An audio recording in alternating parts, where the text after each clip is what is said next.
సరే మీరు గెలిచిన తర్వాత ఎప్పుడు నేను ఒక వీడియో చూశాను, ఎందుకు అంత భావోద్వేగానికి గురయ్యారు మీరు? నాదంతా ప్రజా పోరాటం 30 సంవత్సరాల నుంచి కూడా. ఫస్ట్ టైం ఎమ్మెల్యే అయినందుకు నేను చాలా పెద్ద పెద్ద పోరాటాల్లో పాల్గొన్నాం, ఉద్యమంలో పాల్గొన్నాం. ఇప్పుడు మీకు తెలిసిన కానీ చెప్తాను నేను. కేసీఆర్ లాస్ట్ 2022, 2023 ఎలక్షన్ కంటే ముందు కారేపల్లి మండలంలో ఆ రోజు ఎంపీ రామా నాగేశ్వరరావు మా దగ్గర ఎమ్మెల్యే, చీమలపాడు అనే గిరిజన గ్రామం, వాళ్ళు ఏదో మీటింగ్ పెట్టుకున్నారు, ఏదో సంబరాల మీటింగ్ పెట్టుకున్నారు. గ్యాస్ సిలిండర్ పేలింది. ఐడియా ఉందా మీకు? వచ్చిందా? 4 చచ్చిపోయారు, 10 మంది దాకా ఛత్రఘాతులు అయ్యారు. పట్టించుకున్న నాదులు లేడు.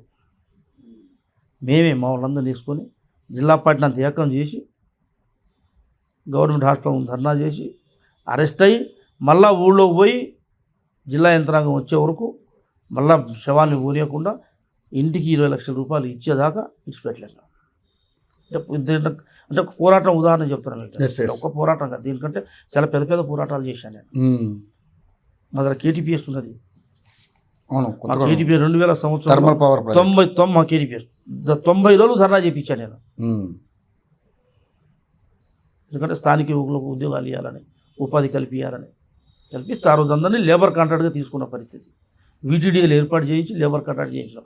వాళ్ళే మన తెలంగాణ వచ్చిన తర్వాత నేను పార్లమెంట్ చేస్తానని మొత్తుకున్నాడుగా సారు బారు. వాళ్ళే 2014లో పర్మనెంట్ పేరుతోని ఆర్టిజనల్గా తీసుకున్నారు తప్ప ఈయన కొత్తగా ఇచ్చిన ఉద్యోగాలు. ఆ రోజు పెద్ద ఉద్యమం. దాని తర్వాత చాలా 1.25 లక్షల ఉద్యమాలు అలవాటు అయిన తర్వాత మాకు కాకపోతే ఏంటంటే ప్రభుత్వ పరంగా కొద్ది చెలాయించే అవకాశం వస్తే బాగుండు అనే దాని మీద తప్ప పోరాటంలో భయపడలేదు, వెనకాడలేదు. ఆర్థికంగా ఇబ్బంది పడ్డా కూడా, శ్రమ అయినా ఇబ్బంది అయినా కూడా వెనక అడిగేసిన పరిస్థితి లేదు. కాకపోతే ఏంటంటే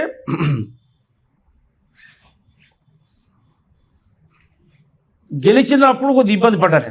ఏమంటే కళ్ళకి నీళ్ళు వచ్చినాయి. అంటే ఆ ఫీలింగ్ వేరే, ఆనందంతో పాటు బాధ కూడా, సంతోషంతో కూడా బాధ.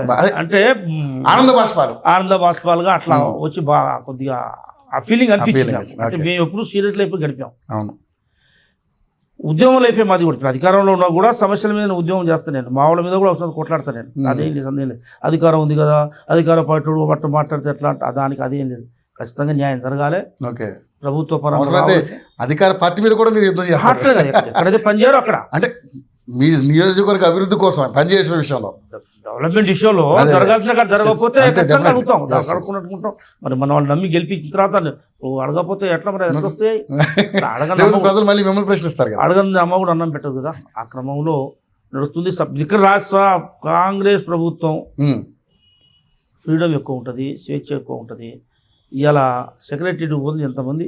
అవును, కేసీఆర్ గవర్నమెంట్లో ఎవరన్నా వాళ్ళు అంతా చెప్తున్నారు, అరే ఇంతమంది ఎప్పుడు 10 సంవత్సరాలు ఎవరు రాలేదండి, ఎవరు రాకపోయేది అంటున్నారు వాళ్ళు.